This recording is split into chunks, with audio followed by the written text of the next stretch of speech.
Welcome to the study of this wonderful scripture, the Vivekacūḍāmaṇi. Sri Shankaracharya has begun by eulogizing, by praising how the worth of this human birth, how we have received this human birth out of millions of past lives.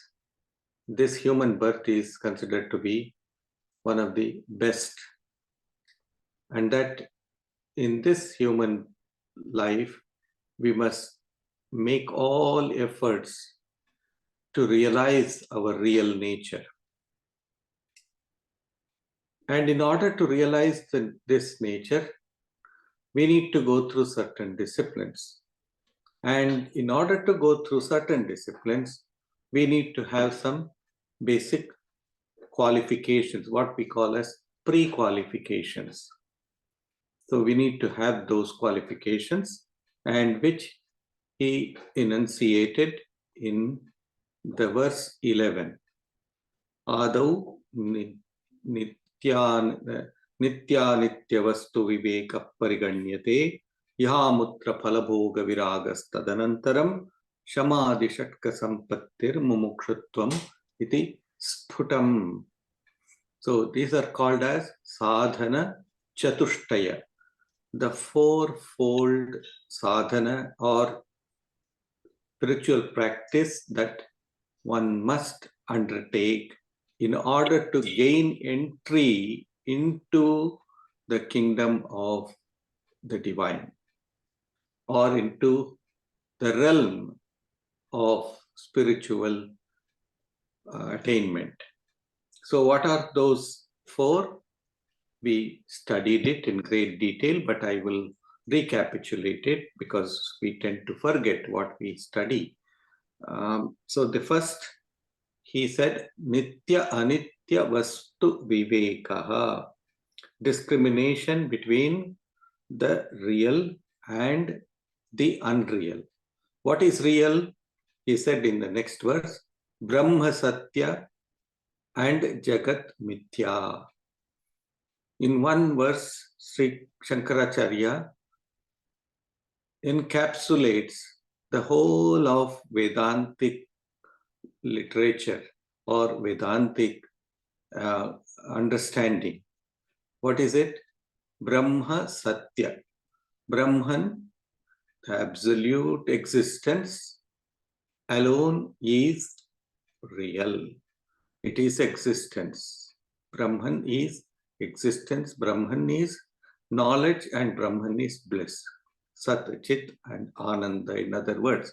But Brahman alone is reality. That is to say, the one constant in the whole universe, not only in human, in this world, but also in the other realms. One thing which is constant is Brahman, that is the realization that the Supreme Being alone is existent. We are all mere bubbles on the ocean of Satchidananda. We are like mere bubbles. The bubbles come and go, but what remains is the ocean itself. The ocean of Satchidananda is always existent. See, in our day-to-day life, if we can keep this in mind, that we are mere bubbles, that we are, we do not have any existence apart from that of the divine, then our life will become a blessing to ourselves as well as to others. Therefore, first of all, Brahma Satya. Satyata means reality, existence, that which is all the time present. Brahman alone exists. And Jagat Mithya. Jagat means that which is Gamyate iti Jagat, that which is always changing, that which is always traveling is called as Jagat. And that which is always changing cannot give any everlasting peace and blessedness. It can never give. Something that is always changing cannot give us peace. What gives us real peace is this identity with Brahman, that I am the divine, or in other words, I am a part and parcel of the divine. God dwells in me as it dwells in other beings. So Jagan Mithya iti evam rupa vinishchitaha. So this is what he said as Nitya Anitya Vastu Vivekaha. What is eternal and what is non-eternal. Anitya here means that which is non-eternal. He is translated as unreal. Unreal in the sense that it does not have any existence of its own, and that ultimately it ceases to exist. That is called as unreality over here. Mithya here is that iti evam rupo vinishchita. That is, this is called as Viveka. Viveka means discrimination. All the time, keep this discrimination part of your mind alive. That I will hold on to that which is everlasting. I will enjoy what is not everlasting for the time being, but I am not going to get totally attached to it and that become a slave of those passions or those attachments. That is, that which is changing can never bring peace and blessedness. That is something which we need to keep in our mind at all times. So Nitya Anitya Vastu, that is the first sadhana chatushtaya, is that I should be able to discriminate between the real and the unreal, between that which is permanent and that which is not permanent, and give up the impermanent, that which is not so sublime, without much thinking. That is what in the next verse he talks about. So that is in the 20th verse. Soyam nitya anitya vastu viveka. See, in life, we should keep this spirit of viveka, that is discrimination, alive all the time. Otherwise, we will get cheated. We will get unnecessarily worried. Therefore, if we can keep this viveka alight or alive all the time, then our experiences in this life will become less cumbersome. Less cumbersome. So he says Nitya Anitya Vastu Viveka. Now we go to the next sadhana chatushtaya, the second sadhana chatushtaya, and he dwells upon a very important point, and I will read the Sanskrit verse and its translation and try to explain it afterwards.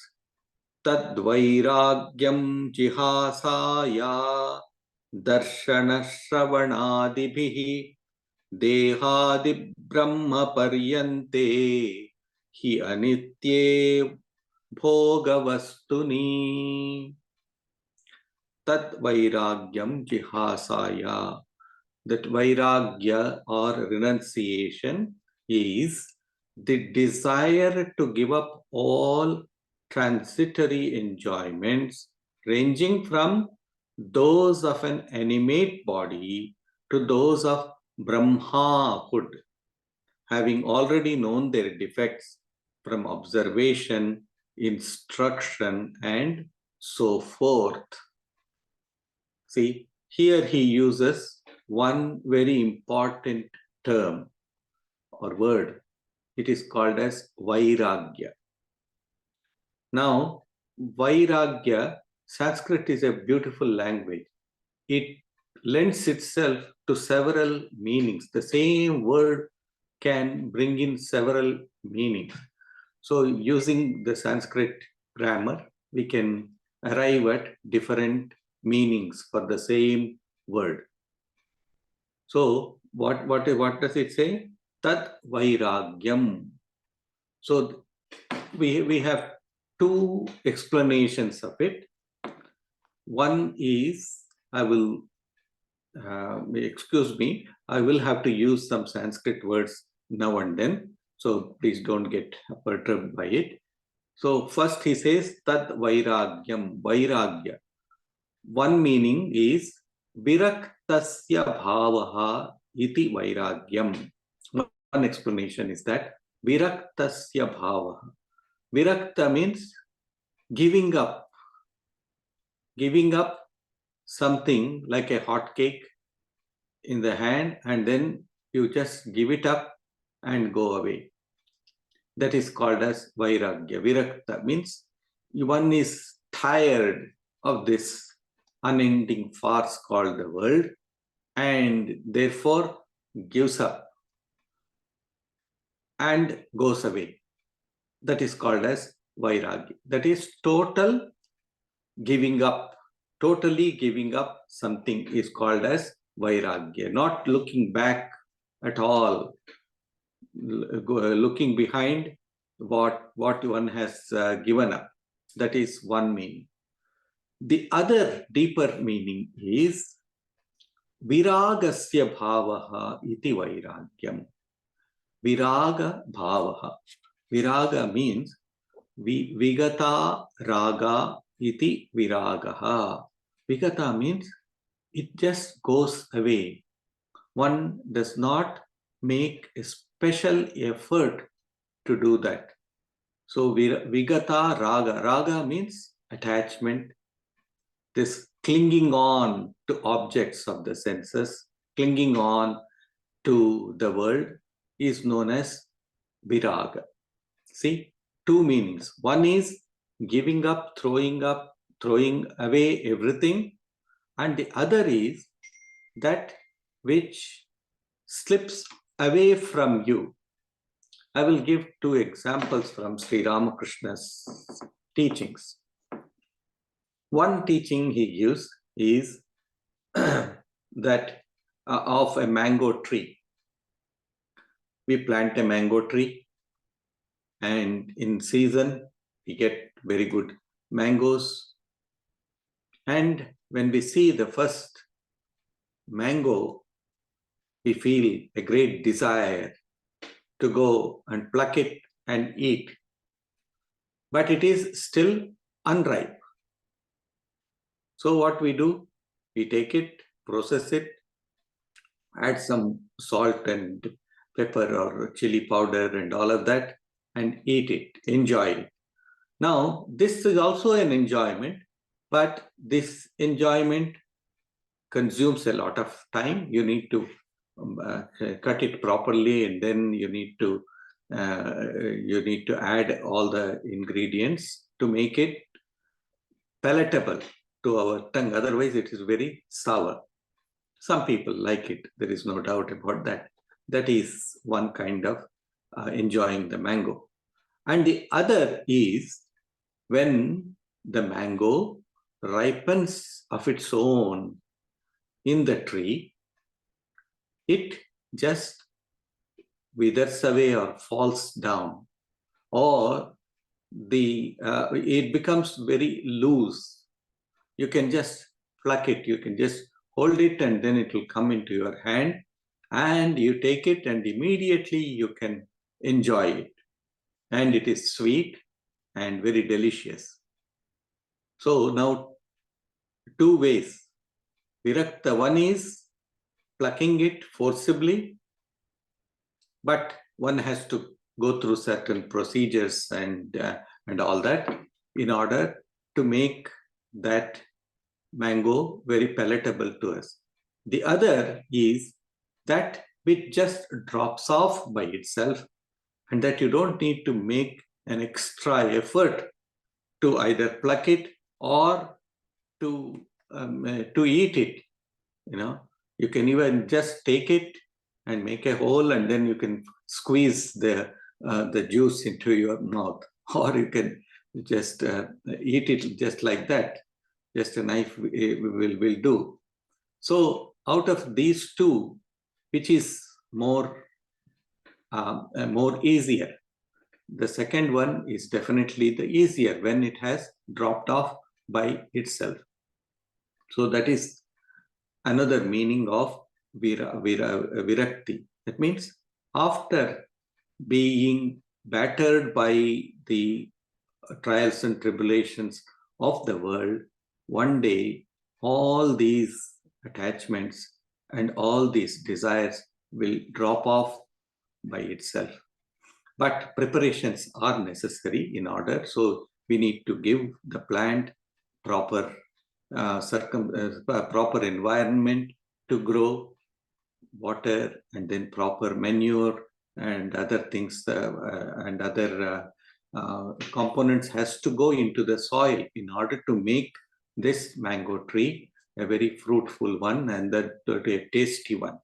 So viraga is the desire to give up all transitory enjoyments. One is the path of total renunciation, that can be done only by a very few people. Sannyasins, sadhus and viraktas, they give up and then they go away and they practice intense spiritual disciplines and go through those disciplines and achieve to the highest, or they will become fit instruments to practice this Vedantic disciplines. That is one thing. The other is the way of the householder. Householders also have to give up. See, one thing we need to bear in mind all the time, that is, nothing in the universe can be obtained or had without paying for it. That is, without investing in time, money, or effort. So something has to be given up. Something has to be renounced. So in that way, renunciation is a very important part in our life. We may be afraid of hearing the term renunciation, but we are all required to sacrifice. A person who has not yet married, who is enjoying all the freedom in his or her life, will get married. And when he or she gets married, he will have to give up that freedom that one is enjoying. There is giving up. And then also there is this giving up of one's ego in order to accommodate the partner's ego. So that's how we always have to sacrifice. The whole universe is built on this foundation of yajna. Yajna means sacrifice. Sri Krishna beautifully talks about it in the Bhagavad Gita. Saha yajna prajasrishtva puro vacha prajapatihi anena prasavishyadvam eshavos tvishta kamadhu. He says, Saha yajna prajapati, that means the creator Brahma or the creator Lord created this universe with yajna. That means sacrifice. Sacrifice is extremely important in our lives. The more and more we become acquainted with this concept of sacrifice, the more and more we will enrich our lives. The more and more will the joy that we experience from within. So giving up is not a negative aspect in our life. Giving up has its positive aspects, and the positive aspects are far greater than any negative aspects that we may think of. Therefore, here he says, Vairagya or renunciation is the desire to give up all transitory enjoyments. And he gives an example from those of an animate body, that is, this desire to enjoy things through this body. through our five senses, giving up those things, and up to those of Brahmahood. In our mythology, we have this concept that Brahma, or the creator Brahma, also has limited existence. He also is there for a particular period of time. After that, he will have to give up his seat and make way to some other person to become Brahma. So none of these seats are permanent. Everything is temporary in that sense. So it says from the animate Dehadi Brahma Paryante, from the body up to the state of Brahma. Anitye Bhogavastuni. Anitya means this is Anitya. This is not permanent. This is transitory. So Vairagya is this renunciation, Vairagya or renunciation is this desire to give up this innate desire for enjoyment, or this innate wanting for enjoyment. This is wanting. This is wanting. It is not a necessity, but it is a wanting. I want this. I want this. I want this. No, you have to give that up. So let us all bear this in mind, that if we have to gain something, we must be able, or we must be prepared to part with something. It may be money, it may be name, it may be fame, and all of that, but we need to part with something. So he says, from the animate body to those of Brahmanhood, from observation, instruction, and so forth. So how do you achieve to that? So by observation. That means you keep on observation. So he talks about the 6 treasures, which he will come to in the next, from the next verse, he will talk about that. So one must observe oneself. That is one of the methods of giving up is observe. Dosha drishtya muhur muhu, he says elsewhere, that dosha drishtya. See, what am I enjoying, or what am I wanting? Does this have any essence in it, or is it a mere fancy of my mind that I feel that it will give me joy? See, that is what he says, observation, observing all the time. Keep your eyes and ears open to the experience, to the world outside. Do not get totally involved in it, but just keep your observation open. This is one of the spiritual disciplines that we talk about in Vedanta, Sakshi Swarupata. Sakshi means being a witness. As a witness, you simply observe. Observe your mind. Observe the thoughts that are going in your mind. These are daily disciplines. If we want to develop this vairagya in our life, this observation is very important. Sakshi, that is becoming a witness to all our happenings, so that we can do through meditation, or even with a keen observation of our activities in daily life. We may keep on doing whatever we are doing, but a part of our mind should be like a sentinel. It should be like a guard. The guard will be watching everything. So in the evening, when we come back home, or when we settle down, this guard will tell you what it has done throughout your day. So observation, then instruction, the Guru's words. The Guru says, do not go over there. Just do not go over there. Guru is, our external Guru is important, no doubt, but there is an internal Guru. The mind itself becomes the Guru, says Sri Ramakrishna. The mind itself one day will become your Guru. So it will say, don't do this. Don't go over there. there is a danger over there. But still, if a child wants to put his hand into fire, then once he has burnt, then he will realize that there is danger. But before that, if we can listen to the wise words of the wise people or the saints and seers and our gurus, then it becomes easier for us. Relatively easier, not totally easier, but relatively easier. That is what he says.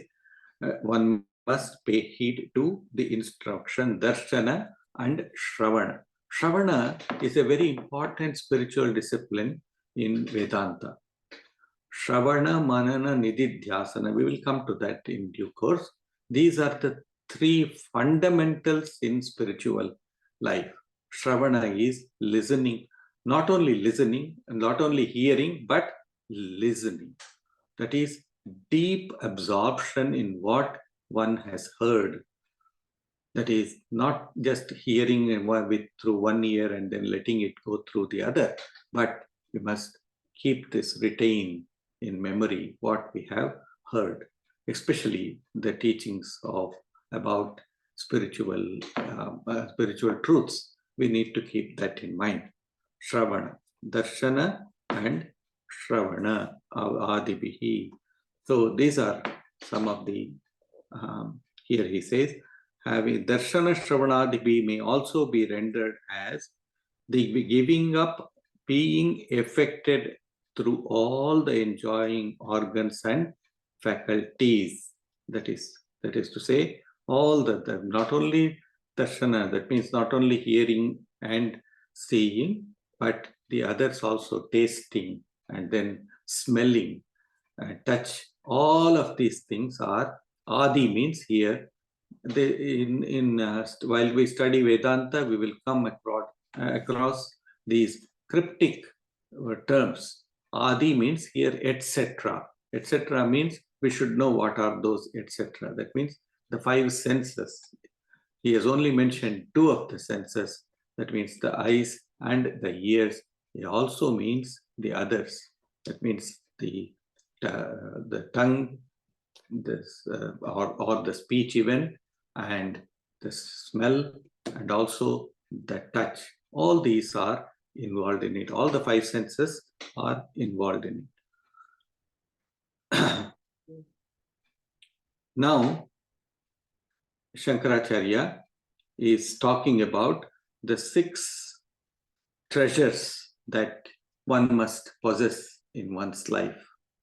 These are extremely important if we are very serious about spiritual life. Of course, even if we do not lead a very active spiritual life, yet these 6 disciplines that Sri Shankaracharya is going to enumerate are very important in our life. Even for leading an ordinary worldly life also, these are great teachings which we need to try to understand and imbibe it, try to practice it as much as possible. That's what, whatever you can do that. You need not exert a lot, but do whatever is humanly possible, whatever is possible for you to, in the limited time and effort that you can give to this. That is the idea. So we shall first take the 6 treasures. So first he spoke about the sadhana chatushtaya, shamadhi shatka, the third is shamadhi shatka sampattir mumukshutvam iti sputam. The third spiritual discipline, chatushtaya, is divided into 6 parts. 6 parts or 6 treasures.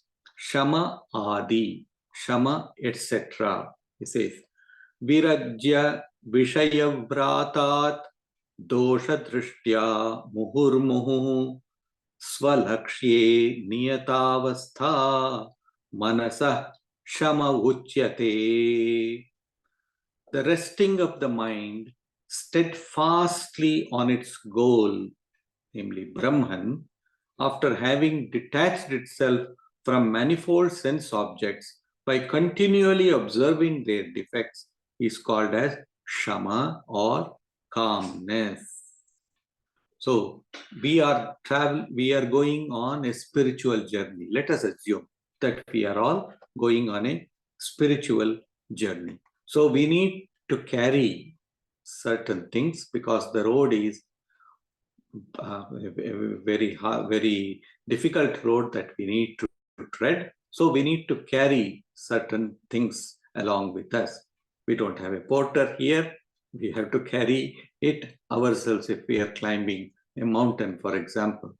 So we need to carry a stick, we need to carry a hat, we need to carry proper shoes, and then sunscreen, what all, and something to eat, and a water bottle. All these are necessary for us. Similarly, if we have to travel on this path of spiritual adventure, when we should be equipped with these tools or these treasures.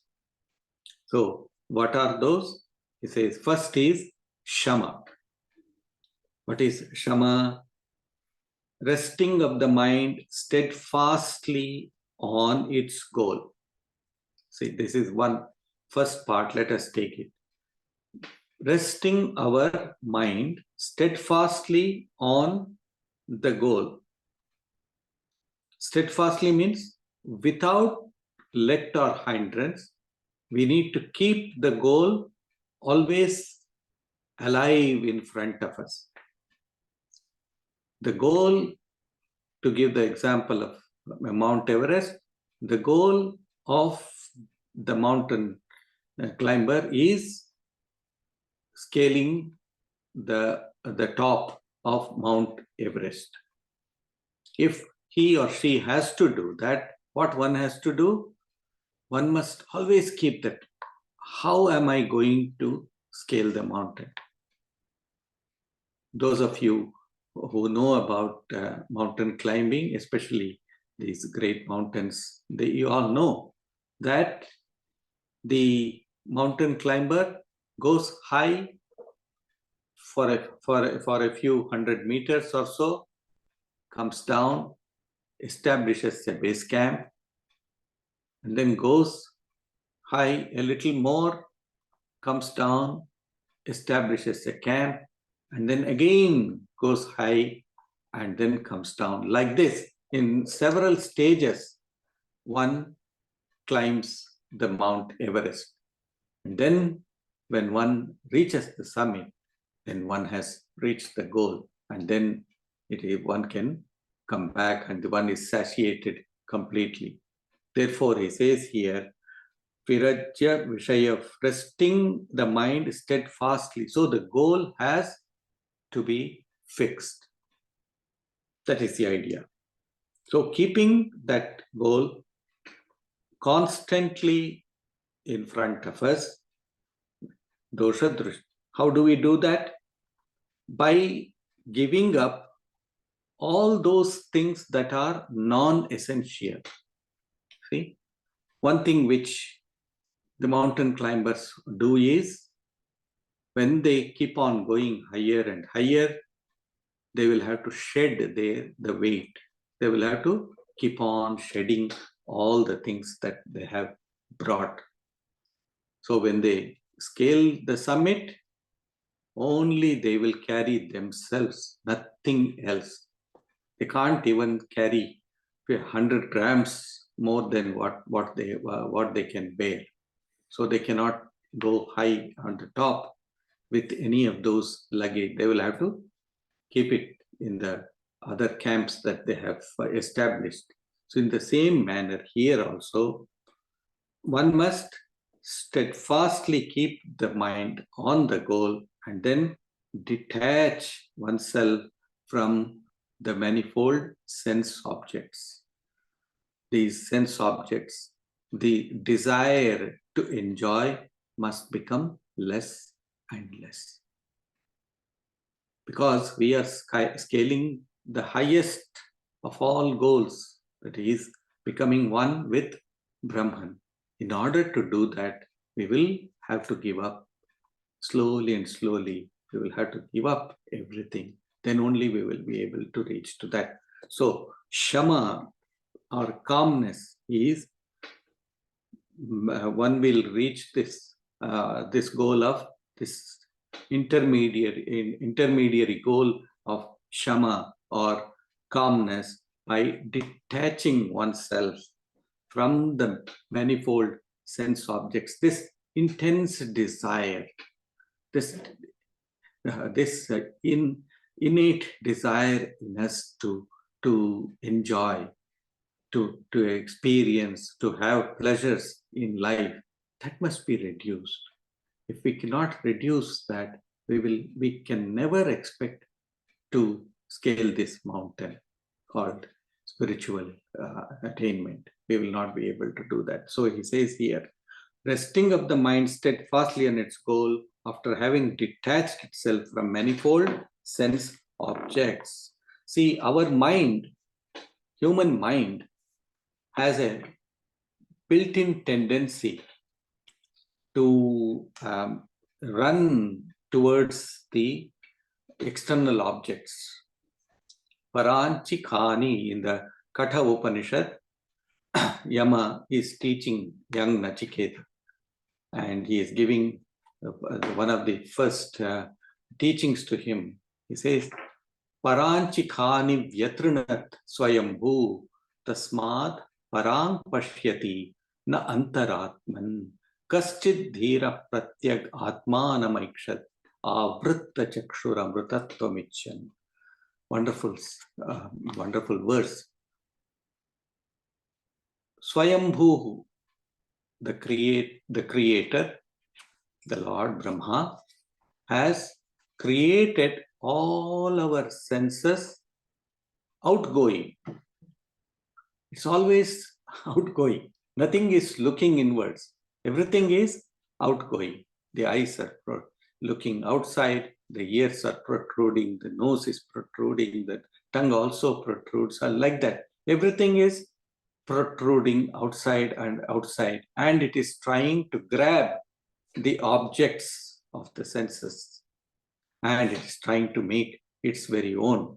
But unfortunately, it comes to a conclusion that one cannot ever be satisfied by what one grabs or one takes. One will not be able to, first of all, one will not have full satisfaction from whatever one has got, because what one has experienced this moment will not be there the very next moment. Therefore, he says, Paranchi Khani Vyatrinat Swayambhu Tasmat Parang Pashyati. Therefore, we are always looking outward. But then in the next stanza, Lord Yama says to Nachiketa, Kaschid Dhiraha Pratyagatmanamakshat. See, Kaschid Dhiraha, one amongst many. Dhira means one who has a steady mind, is called as a Dhira. One who has a very strong and steady mind is called a Dhira. So, Pratyagatmanamakshat, what does he or she do? He sees, or he experiences or sees, turns all these outward going senses inward. See, he feels it inward. See, Sri Ramakrishna would give sometimes some instructions to his very close disciples, and he will say, see, all the outward going senses can be turned inward, and it can enjoy all those things in the presence of the divine. One can smell divine scents within oneself. One can taste wonderful food. That means the taste of the food within oneself. Everything can be turned inward. We have only known how to enjoy the objects outside. But Kaschid Dhiraha, that's what the Upanishad says, Kaschid Dhiraha Pratyagatmanamaikshati, sees that within one's own self, Pratyagatma is the hidden Atman or the Atman that is within. So Atmanam Aikshat beholds that, and then Avritta Chakshuhu turns the eyes inward and then goes into deep meditation and finds all the gems accumulated over there, and then one becomes extremely rich, that is spiritually rich. So he says here, Shama is that calmness is by giving up things. One word he uses here, dosha drishtya muhur muhu. See, this is a negative way of looking into spiritual life, that is spiritual practice. Both of these we will have to adapt. One is to see the divine in everything, that is one. The other is to think that everything is useless. Everything is of no essence at all. Everything is filled with poison. And when you know that there is some poison in the food that is kept in front of you, even though it looks very attractive, would you eat it? You will never eat it. So what you do? You just throw it away into the drain and you wash off yourself thoroughly. So that is what one does. But the other way is to see that everything is the divine. That is where Sri Ramakrishna, saints like Sri Ramakrishna, they come and say, the world as it appears does not have any essence, but it is filled with something else. It is filled with the essence of the divine. It is filled with the Chetana or the consciousness of the divine. So interact with the whole world as if you are interacting with the divine. So these are the two different aspects. One is the jnana aspects, the path of discrimination and knowledge, wherein you say you reject everything. The other is to accept everything as the divine manifestation in this universe, which is also a second discipline. When you do that, what happens is shama, or the calmness. That is to say, your internal sense organ will become totally calm and quiet. Shama, that is called as shama. That means turning inward, turning the outgoing senses inward is known as shama. This is the first of the 6 treasures that Sri Shankaracharya is explaining to us. So, shama. We will stop here. We will take up Dhamma and Uparati when we meet in 2 weeks' time. Yeah, it's very interesting. Vishayebhya paravartya sthapanam swasvagolake upeshamindriyana sadama parikirtimutata bahyanalambalam pratyero resho paratiruttama. We will take that up when we meet in 2 weeks' time. Swamiji, yes. Namaste. There is there is a text message request there. Please explain Neti method. I think I did it just now. That the whole universe is filled with poison. Na iti. This is not divine. This is not divine. This is not something that I want. See, when you go to do your shopping, what do? You will say, no, I don't want this. I don't want this. I don't want this.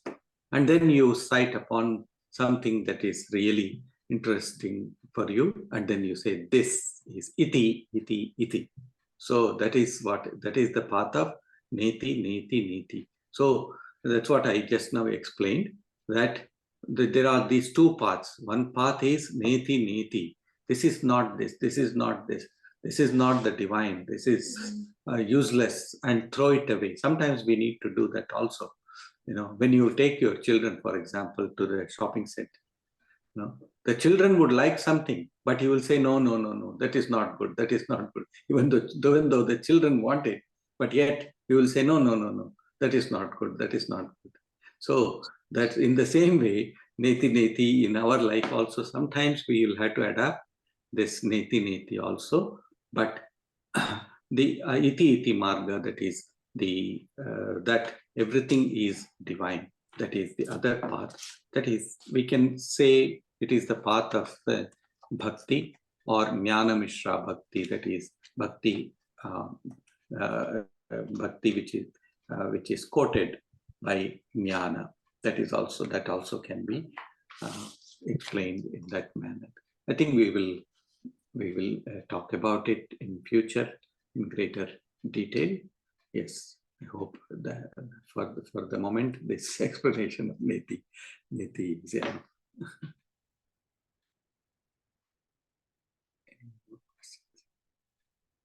Nothing. Thank you, Swamiji. Thank you, Swamiji. Thank you, thank you very much. Thank you, Swamiji. Thank you. Namaskar. Thank you, Swamiji. Namaskar. Thank you, Swamiji. Namaskar. We have a satsang this Sunday here. You all must be knowing that we have a talk here. Would you talk about it, Shaurin Bhai? Yeah, I could. I've told some people, I've told Asha ji and Sushma ji as well, but there's a talk from Miss Veena Govardhan, who is a magistrate of Southport Court. We all know because she came at the launch of Shakti Global. So she's giving a talk on power of spirituality in professional life. Yeah, power of spirituality in professional life. So that is from 10:30 to 12 at Vedanta Ashram in Springfield Lake. So 10:30 to 11 is the chanting and bhajan, and then from 11 to 12 we'll have a talk and some questions and answers. So if you could kindly register and make it, that'll be really good. Thank you, Shaurinji. Thank you. Thank you. The only difficulty from Shakti's point of view is going to be that we have a talk organized by Shakti on that day. Oh, okay. That's in the afternoon though, right? It's in the afternoon, yes. Yes, I think it's at 2:30 or 3, right? Yeah, we got to be there at 2, but yeah. Yeah, okay. See if you can, but yeah, understand it.